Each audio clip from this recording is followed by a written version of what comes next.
सोचिए अगर ना बोलने वाले जीव बोलकर हमें अपने मन की बात, उनकी फीलिंग्स, उनके विचार बता पाए तो कैसा होगा।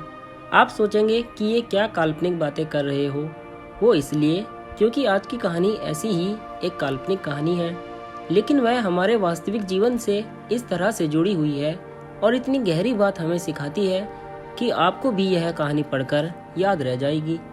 एक गांव में अविनाश नाम का एक बच्चा रहता था। अविनाश ना पढ़ने में अच्छा था, न ही खेलकूद में।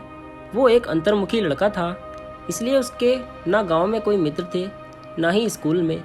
जब इंसानों को इंसान दोस्त नहीं मिलते हैं तो वह या तो निर्जीव वस्तुओं से दोस्ती कर लेता है या तो पशु पक्षी या पेड़ों से। अविनाश के घर के सामने एक आम का पेड़ था। अविनाश अपना खाली समय इस आम के पेड़ की छाया में खेल कर बिताता। अविनाश या तो स्कूल में होता था या तो इस पेड़ के पास। पेड़ के साथ खेलता था, उस पर चढ़ता था, वही उसकी छाया में आराम करता और वहीं सो जाता था। अविनाश उस पेड़ को इतना पसंद करता था कि वह अपने मन की सारी बातें अब उस पेड़ को बताने लगा था।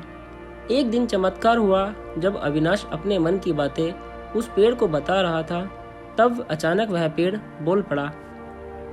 अविनाश की खुशी का कोई ठिकाना नहीं रहा, क्योंकि अब न उसे कोई सुनने वाला मिल गया था, साथ ही साथ कोई ऐसा भी जो उससे बात करे। पेड़ ने बताया कि अविनाश की इतनी घनिष्ठ मित्रता देख वो अपने आप को रोक नहीं पाया और उसे मजबूरन बोलना पड़ा।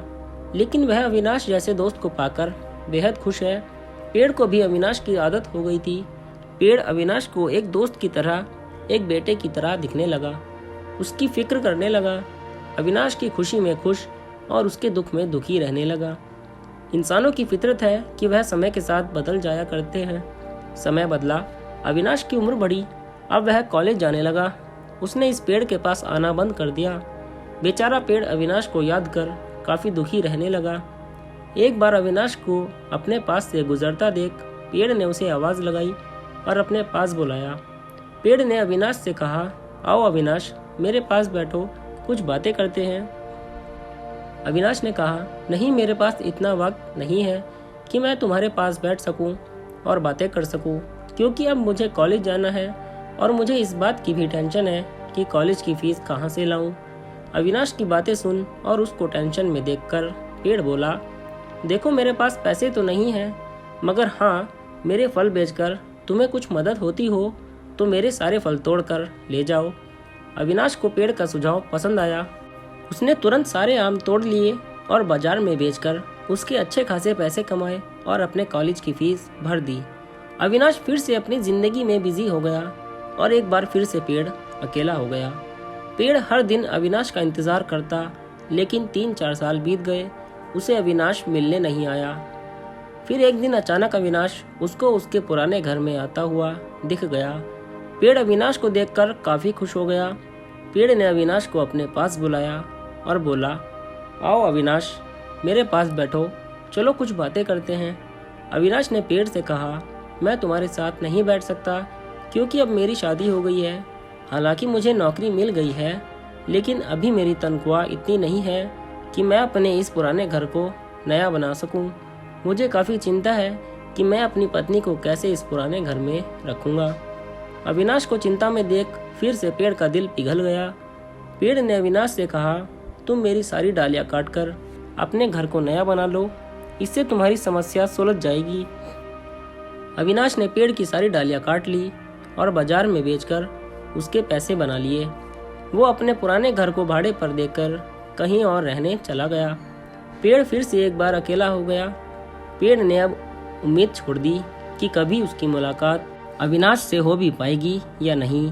पेड़ भी अब पूरी तरह से उजड़ चुका था। उसकी डालियां कटने के बाद ना उस पर फूल आते थे ना पत्ते। 30 साल बीत चुके थे। फिर एक दिन पेड़ ने एक झुके हुए लकड़ी के सहारे चलते एक बूढ़े आदमी को अपने पास आते देखा।